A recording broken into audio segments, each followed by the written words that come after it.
Hi, I'm Drew. And I'm Sam. And welcome to Drewling Samantics.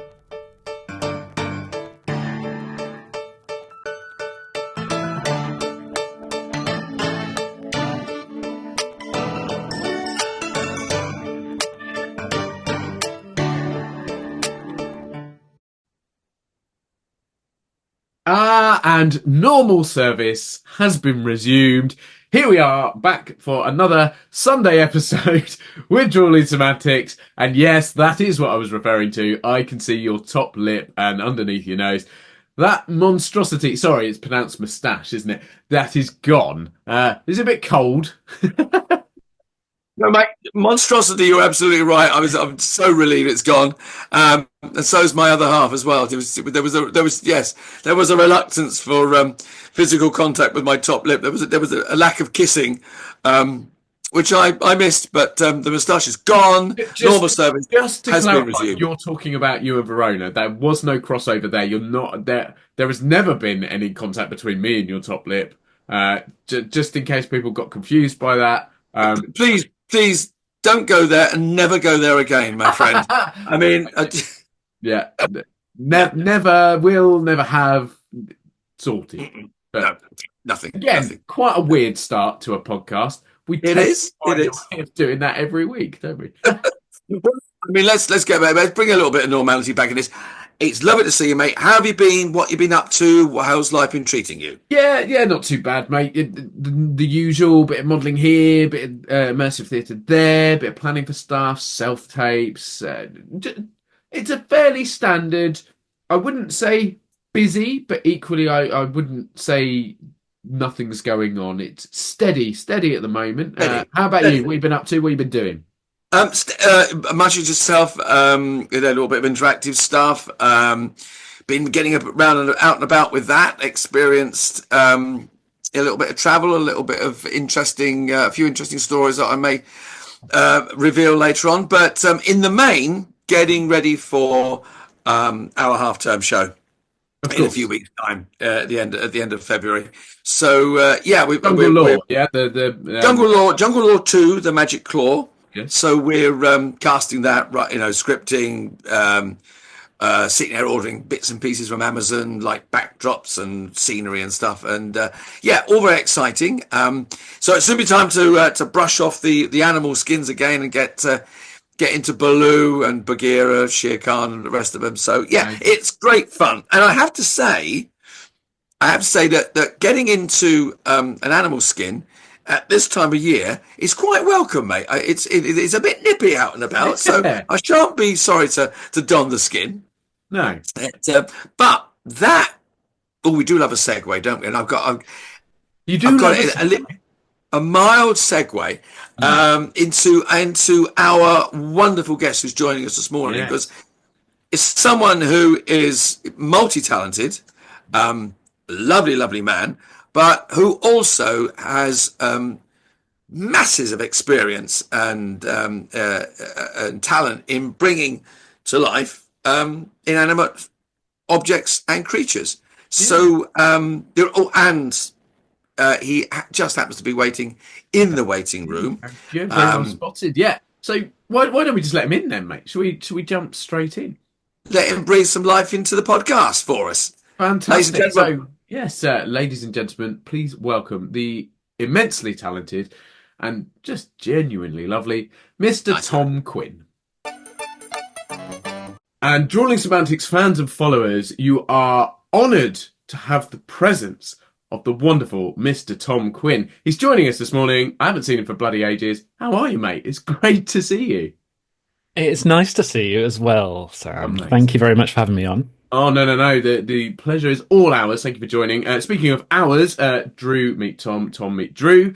From my podcasting partner in crime to another partner in crime, but in a very different way many years ago. But we will get onto that shortly. But yes, so this morning we're joined by the brilliantly talented Mr. Tom Quinn, who has done some of the coolest jobs that... I mean, we would all love to be part of these things, which we're going to talk about in a minute. But as you haven't met Drew previously, and as a lot of our listeners may not realise where they recognise you from or may not have had the pleasure, can you give us a quick intro, Tom, to who you are, what you do, and maybe a little bit of why? I can certainly try. Hi again, Drew. Thank you very much. Hello, mate. Lovely. Great to meet you. Yes. So I'm Tom Quinn. I'm an actor and recent director as well now. So that's now going on. But yeah, I've had the pleasure, I think, of doing quite a lot of puppetry work in the nearest past. So yes, with stuff like Warhorse, stuff like Spitting Image, the musical, stuff like Dinosaur World Live, and yeah, I think I've been privileged enough to be welcomed into that world and apply some acting stuff to not in my own body, with stuff I've been holding instead. What a great way of describing it. Holding stuff. Did you? I mean, did you when you started out? You started out as an actor. What kind of, was it? Just the jobs that came up that took you towards puppetry, or was it something you thought you might work in one day, or had you no ambitions or no thoughts about it at all? I don't think I'd really thought about it. I mean, to be honest, I think when you're an actor coming out of drama school and or wherever people are training or whatever, I think at the time you're just sort of thinking, well, I'll just sort of do whatever and go with the flow a little bit, and a lot of it is just, I'll go where the money is as well. Yes, of course. But yeah, and I think I sort of stumbled onto the whole puppetry thing, was lucky enough to get auditions in stuff, and then was just like, oh, actually, maybe I've got a bit of a knack for it. Maybe because I think that's what they're looking for. Mm. Yeah, it's. We had a friend of mine that I worked with many years ago, Roman Stefanski, who's a puppeteer. I mean, predominantly worked for Polka, but has since done many projects.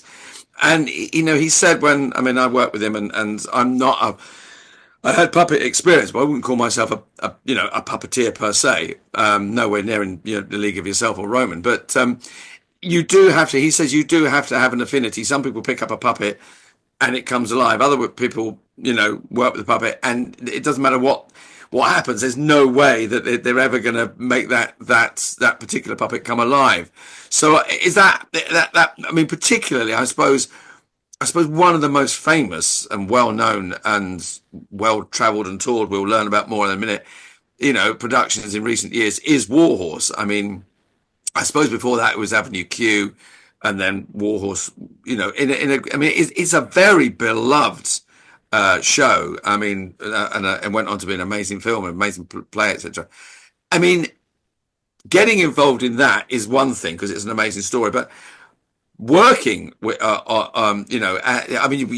you the horse? Presumably, you were the horse. You were one of the horses, and Yes. that's what your role was. Yeah, absolutely. Yes. So I was what they call head puppeteer for both horses. So Joey and Topthorn, so the two life-sized horses that are wandering around on stage. But yeah, I should clarify. I say head puppeteer. That doesn't mean I was in charge. That just means I was playing the head of both of the horses. Puppeteer. Yeah. Yeah, despite sometimes, yeah. So the horses work in three parts. So there's three puppeteers that play the horse. You have a head, a heart, and a hind. So the head puppeteer is controlling the actual head and what is it looking at. We've got control of the ears, how high, low the head is. So we've got those physical and emotional indicators. We've then got the heart puppeteer, who is sort of inside the cage of the body, I guess you could say, and they're controlling the front legs, but they're also almost in charge of how the horse breathes, so it rises and falls. So that's it, sort of, again, it's physical and emotional indicator. And then you've got the hind puppeteer in the back, who is controlling the back legs, and they've also got control of the tail, but they're very much sort of playing the driving force, like the engine of the of the horse there as well. So we've each got sort of little emotional roles and physical roles, and then we all have to work hopefully seamlessly together in order to try and convince you, the audience, that it's a real horse. But yes, but nobody's in charge is what I should say. But those people that haven't seen the show, I haven't. I think it's amazing. But what are the horses made of? How are they constructed? And because the physical demands on. I mean, even just holding a hand puppet.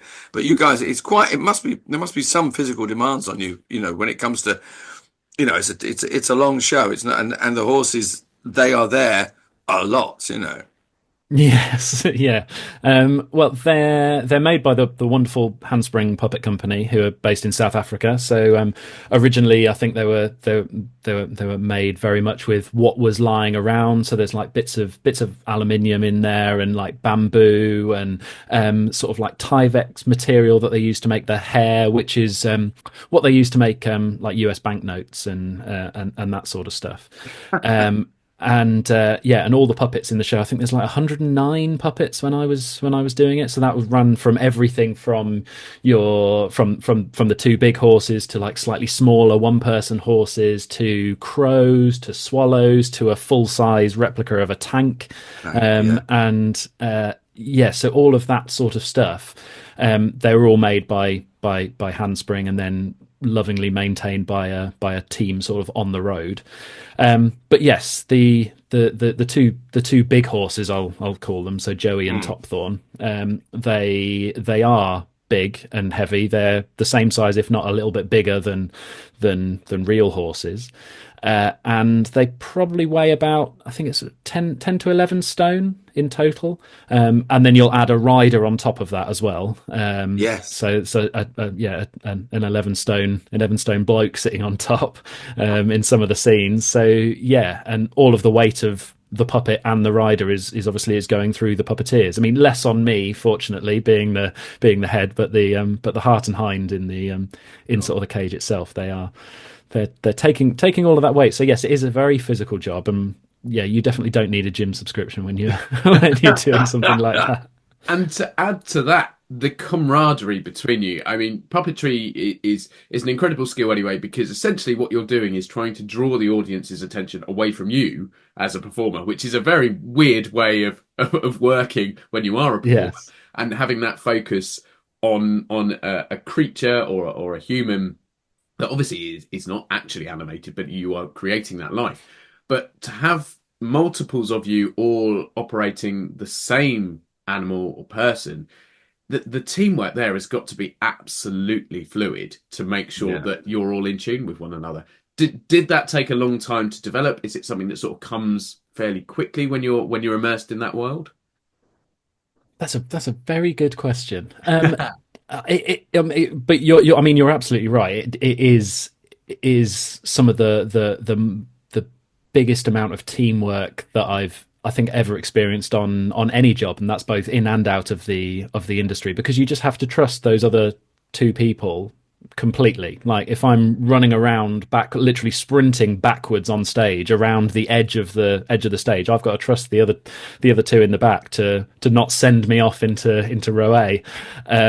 So it's so that you do really need to trust them on stage. And also when you are working like in a scene or something like that as well, obviously you can't communicate to each other because you're mic'd up, you're there doing all the horse noises and that sort of thing as well, all the breath and whatnot, but you're having to communicate just through like how each other are breathing and a slight movement in the body of the horse, or catching something out the corner of your eye that the hind puppeteer is doing with the leg. It can completely change what you are then doing at the other end of the horse, because you're thinking, oh yeah, something's happened. I don't know what that is, but I trust that my hind has seen something and is responding to. So we have to respond as a team, because the last thing you want is one person doing one thing and one person doing something else.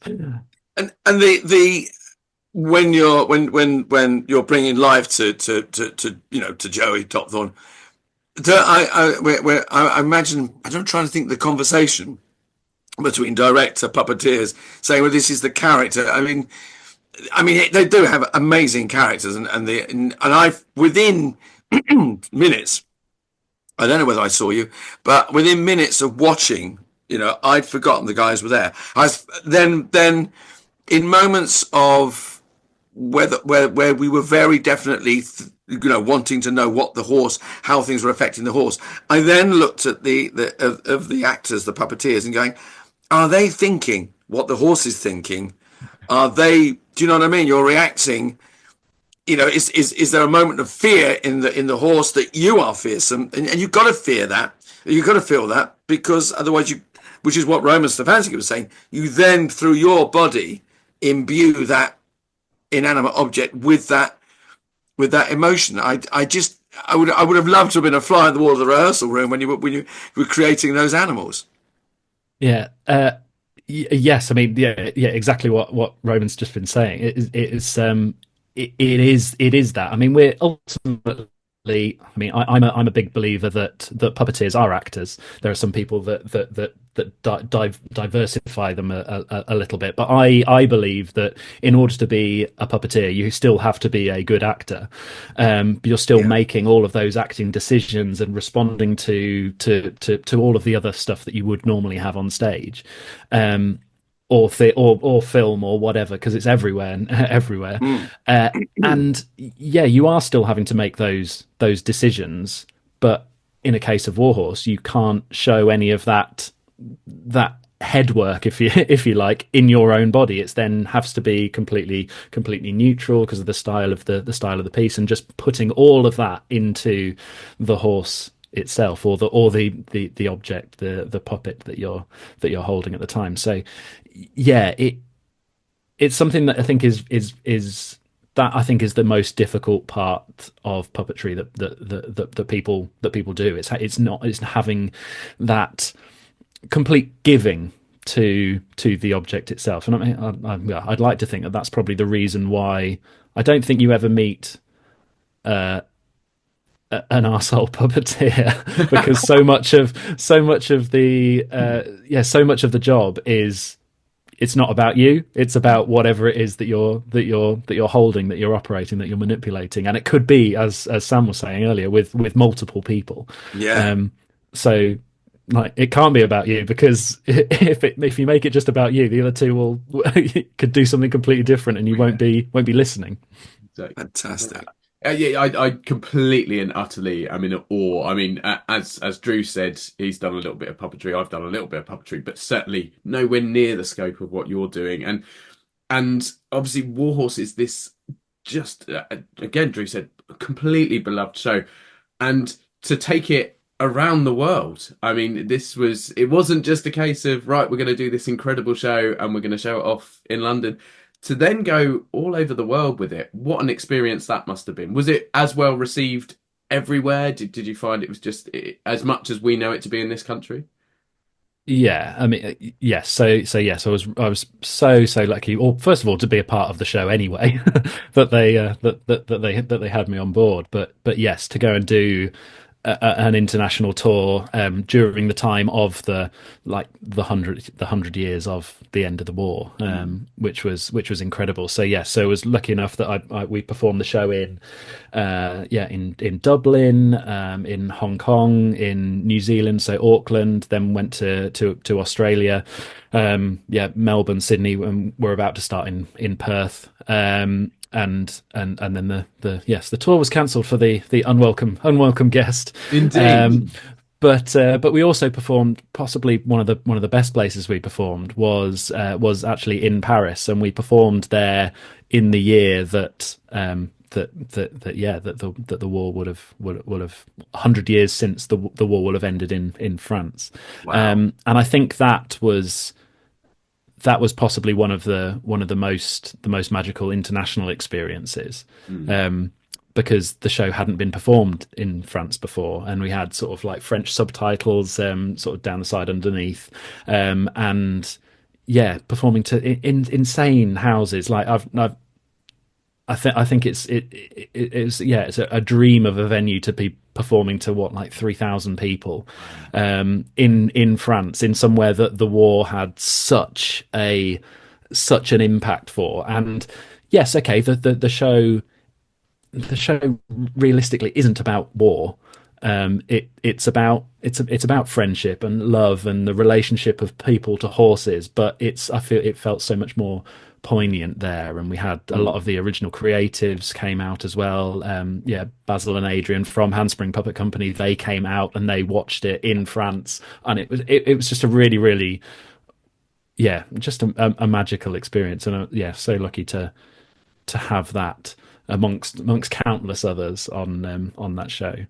Yeah, just mind blowing. And then to completely almost flip the pace a little bit, we go from this very stunning visual piece that has huge connotations with lots of people, and then you got employed to stick your hand up a short actor's arse. It's probably the best way I can say that. But I'm going to allow you to explain that a little bit of clarification. Yeah. So do you want to explain to people exactly what I mean? How Big Tom ended up meeting Little Tom? Oh, good segue. Good segue. We love a segue, Tom. We do it. And Sam, that was a cracker. Yeah.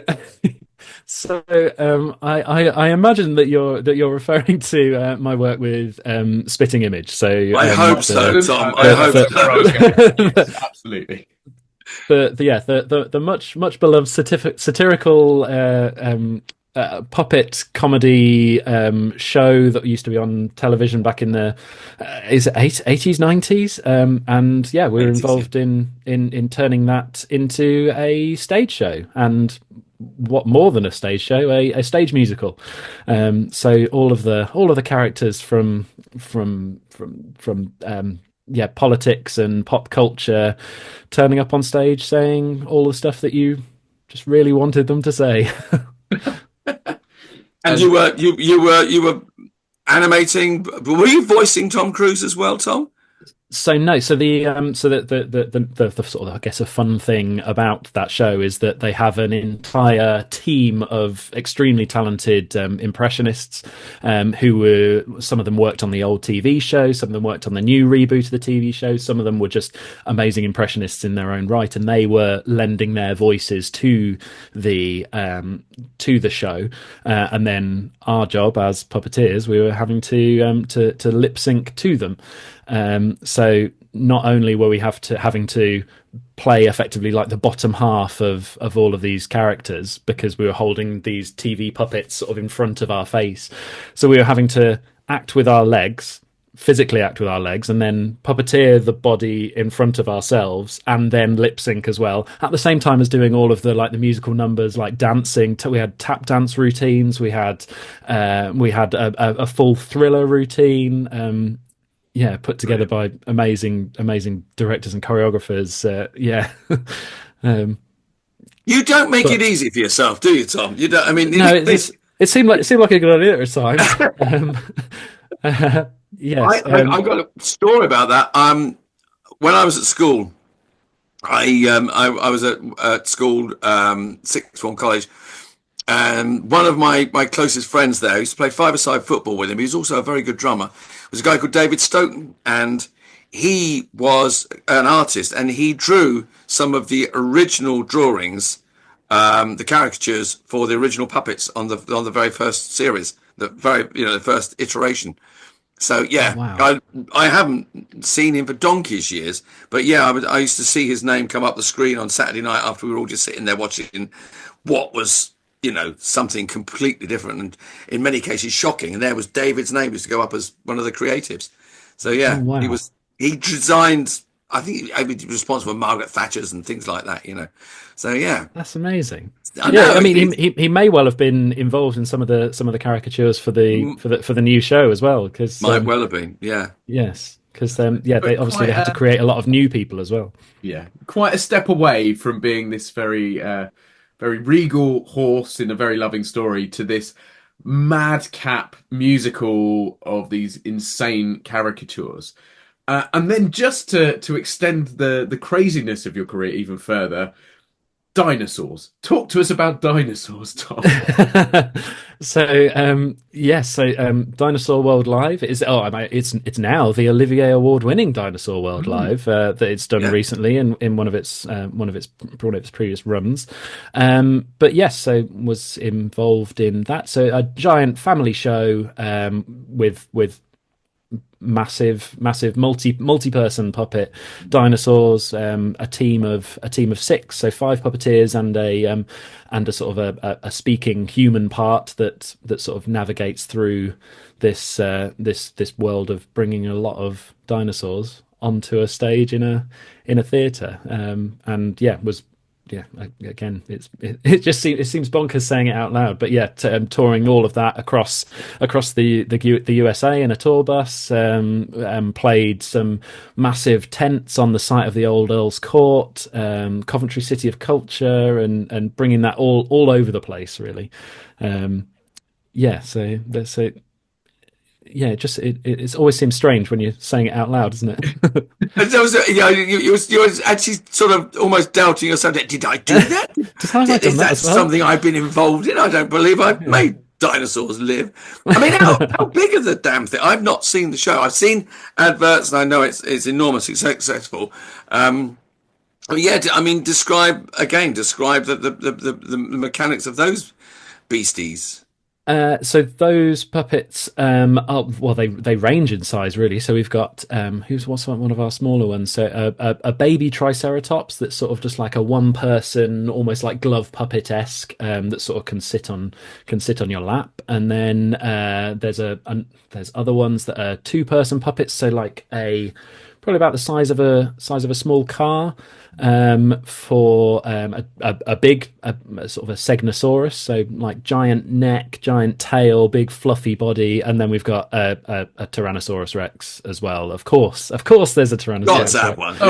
Sure. But probably about twice the height of me. So so just over 12 feet tall. And I don't know how long he is. Maybe 10 meters long. That's a total guess. I'm making it up. Huge. And how many operating the T-Rex? The T-Rex is 4. So one person in the sort of in the head operating. I say in the head, underneath the head operating mechanics in order to get the mouth going. Then there's one in the middle, sort of balancing and creating a bit of the breath going through, and then there's one on each leg, with these giant like gondola poles almost, making that go around. But absolutely terrifying small children in the first few rows. It's extraordinary. I mean, dinosaurs they've had. It's ridiculous, bless you. Bit of a renaissance. All of a sudden, been terribly popular. You say this. Who would have thought a show about dinosaurs would as you say, tour the world and win the plaudits it has, justifiably so, because it's incredibly. I've seen some of the footage on that, and it's incredibly entertaining. And I'm just sitting here like all my little boy comes out and I go, I love that. I want to see that. And you say, is it still touring now? Is it still going? Still on the road now? It is still touring now. Yes. So been lucky enough that I'm now one of the associate directors for it. So I've recently just set up the UK and Europe tour. So they're currently out in Turkey at time of recording. So they're in, I think, Istanbul at the moment, performing out there. So with performing it in Turkish as well. It's just got back from Germany, doing a little stint out there, and then it will do a full UK run as well. At the same time that there's another company going out to China, and again to do another tour in China. So it's taking over the world. One dinosaurs are having a resurgence. They've resurrected and coming back to take over. So. This Dinosaurs Live, was that your first sort of leap from being forefront performer to sort of the directing and producing side as well? Was that your sort of blend across? Because there's something else I want to come to, which is purely directorial, and not puppetry related at all, as far as I'm aware. So how did that blend come about? How did you sort of? Well, so I guess it sort of happened a bit by chance, really. So in Dinosaur World Live, so I'd worked as a puppeteer, I'd worked as a puppet captain on it, and then more recently was then asked to go back in. But yeah, just before that, so last summer, I had got involved in the new Taskmaster Live experience. So obviously you've seen the TV show, and it's a chance for people to be the part of the celebrities as you're going through, and so you get to play a lot of the tasks.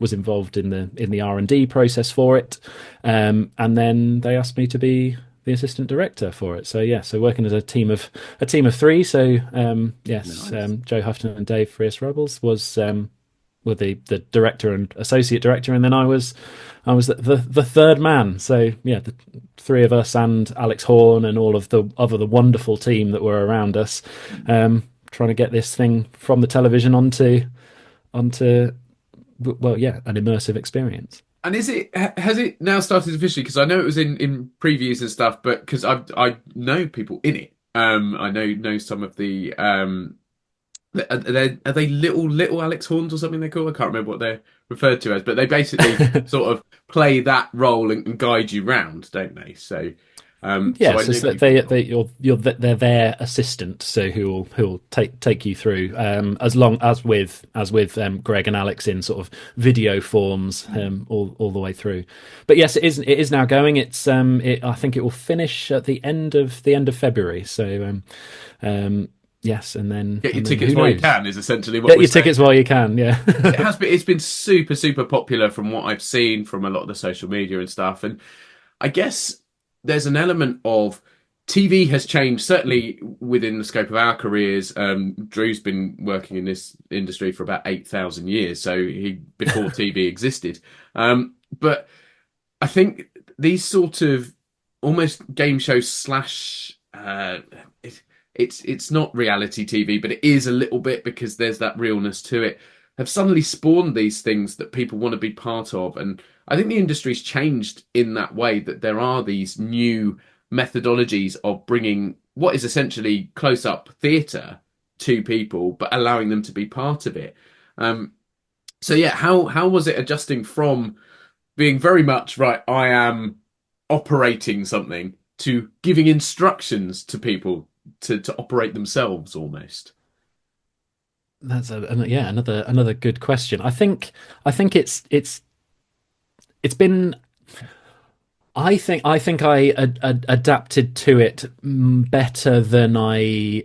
If you'd have told me that I was going to do it, I'd be like, absolutely no way, no chance at all. But I think after when you go and do these things, you sort of just get pushed in the deep end a little bit, and like, here we go, here's 75 actors that you have to teach this this mad Taskmaster show to. I think a lot of it is. I mean, we've spoken before about sort of hustling jobs and that sort of thing. But what do we do when we're not performing? And one of the things that I was doing was teaching outdoor activities, so like sailing and windsurfing, powerboating and mountain biking and all of that sort of stuff. So I think suddenly I had this world of experience coming from one side of the teaching people to do stuff, and then people were suddenly having this acting side as well, and amazingly they sort of seemed to blend quite well in this directing thing. I mean, I'm saying all this now, go and ask the cast, they might be like, oh god, that was awful. I'm sure that is but yeah, I think it's, for me, I always just sort of came at it as a performer. It's just like, what would I want? I want somebody to be like boots on the ground with me and trying to elevate me as a performer. So that's what I tried to do as well, and try and be with them and try and always feel like they can do anything, if you like, and give them the environment that they felt supported, and like nudging them in the right direction if there's that. But there's always the difference between, when am I telling somebody what to do, when am I allowing them to figure it out, something that's already in my head, or our heads, I should say, and when is it, well, you know what, it's up for grabs. Like, let's problem solve this thing together. And I think that's how I look at directing anyway. It's creative problem solving, which is, I think, the bit of it that I love.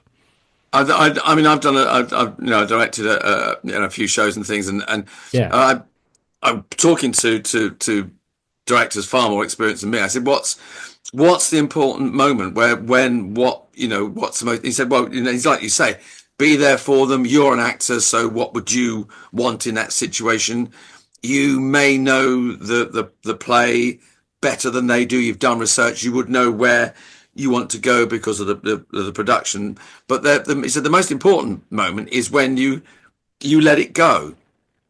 Be there many moments in rehearsals where you say, right, just go run with it. Let's see what happens. Or you've done it and you go, okay, fine. We've teched it. We've dressed it. It's your show now. Go. It's nothing to do with me. Go and, and he said it is like giving your baby away. He's like, but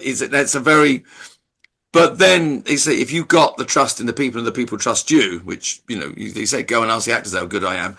Where if you want to know how good a director is, I think you should ask the actors, because the audience don't know you're there. If you've done your job, you shouldn't have any, you shouldn't have made any impression on the production.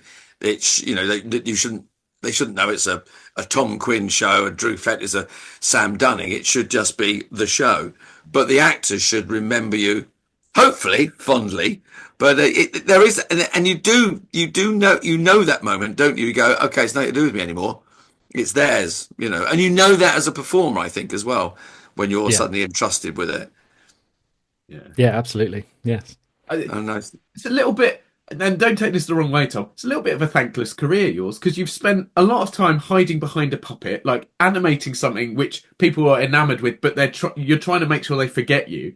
And now you're living through other actors performing stuff that you've helped create, and you're the brains behind. But again, you're the faceless, genius behind it. So a very selfless career, I think. I feel like I'm doing it wrong now.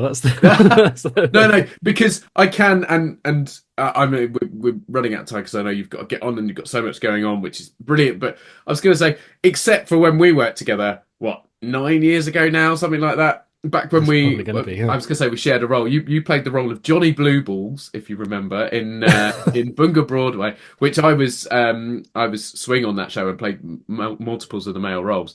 But that was very much self-absorbed, and that's not a reflection on you. That was the character.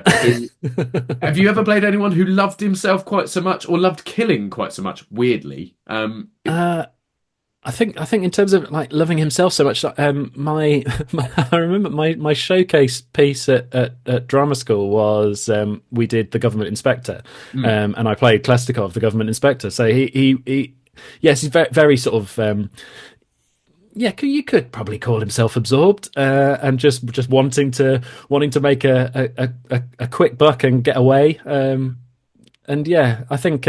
I think going back to what you were saying before, it might be quite nice to play a person again for a bit. I played that role before going to drama school. Actually, that was the last role I played as an amateur, in youth theatre. I was 18 and played it and absolutely loved it. Particularly seducing the mayor. Is it the mayor's daughter? You get the mayor's daughter, the mayor's wife, and then the mayor as well. It's everyone. Yeah. Everybody. Yeah. Amazing. Great show. Great show.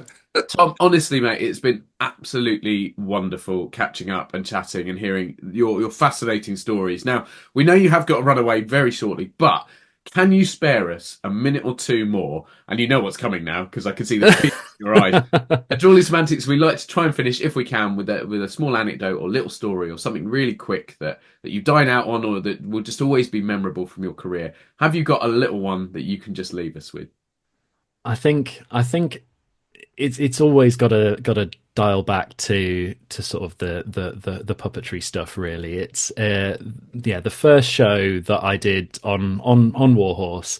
You're standing behind this big black shutter. You can hear all of the previous scene happening with baby Joey, the sort of the small horse, and you hear all of the audience in there.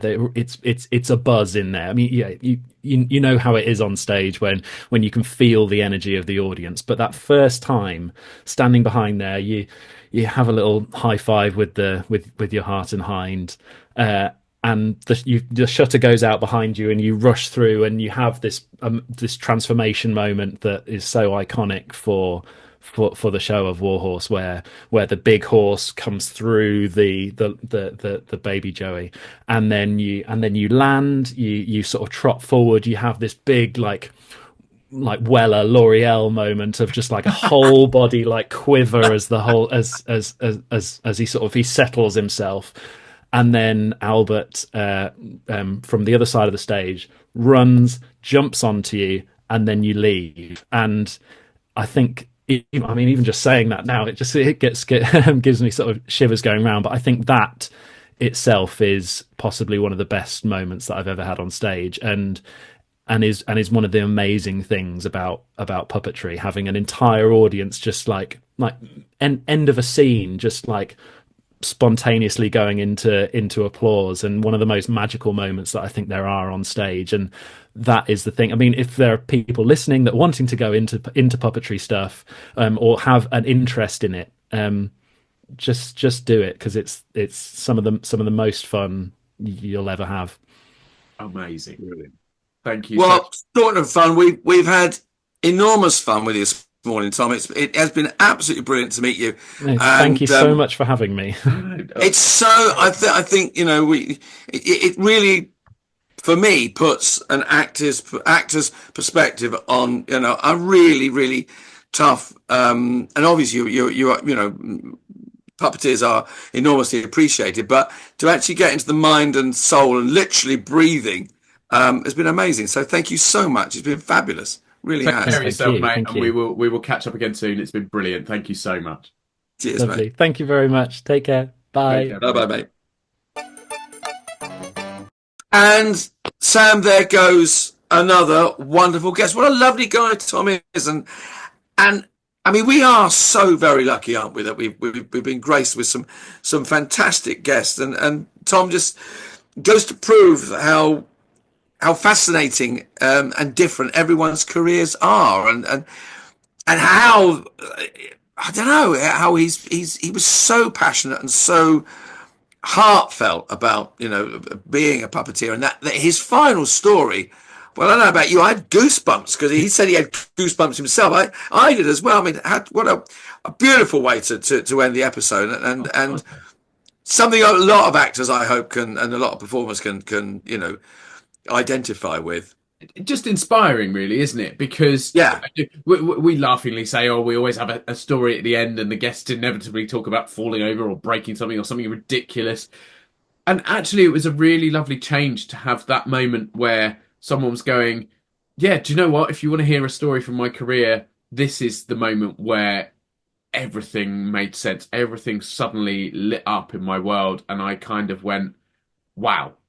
Like this is as good as it gets. This is the peak.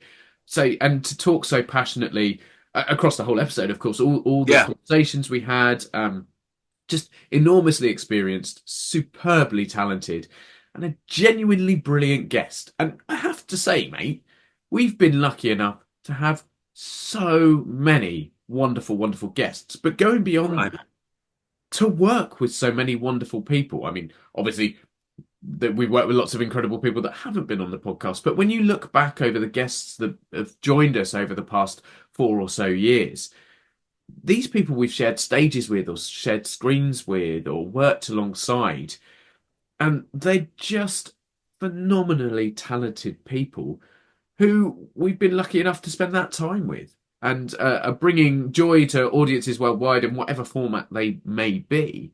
But yeah, how incredible. I'm getting all sort of philosophical and emotional now, but I do have to kind of step out and go, wow, I get to do this unbelievable job that people would kill to do. And people were jealous that you get to call it work. And every day you get up and you go, I love what I do, which is a huge privilege.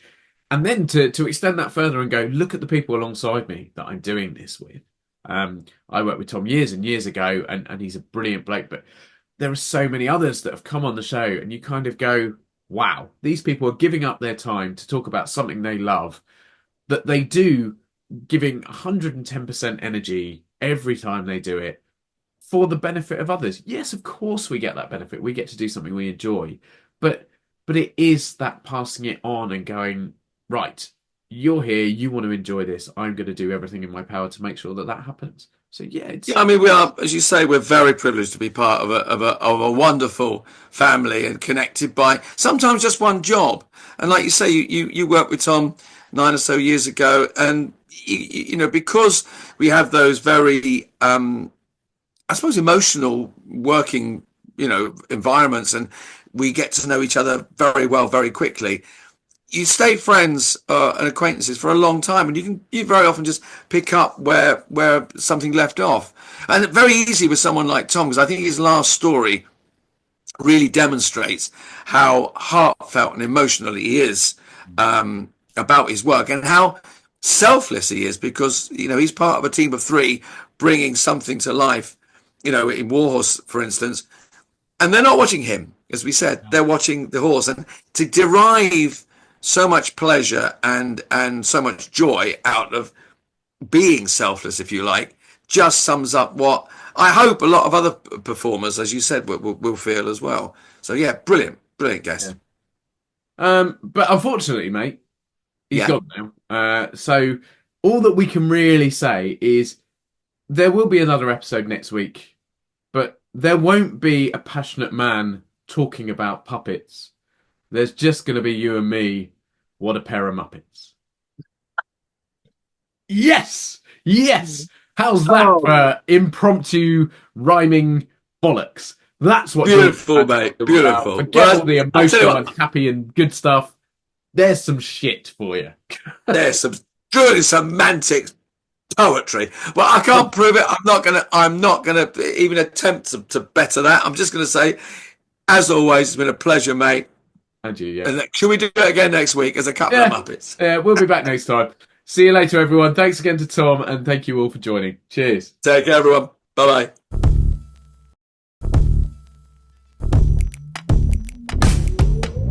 Thanks again for watching this episode of Drewling Samantics. Please make sure you subscribe to our channel and turn on notifications so you never miss a new video. Don't forget, we're also available as audio only. Just search Drewling Samantics in any good podcast app. And please support us on social media. All our links and handles are on screen now. We love welcoming new followers and subscribers, so why not share with your family and friends so they can join in too? Thanks very much. See you next time.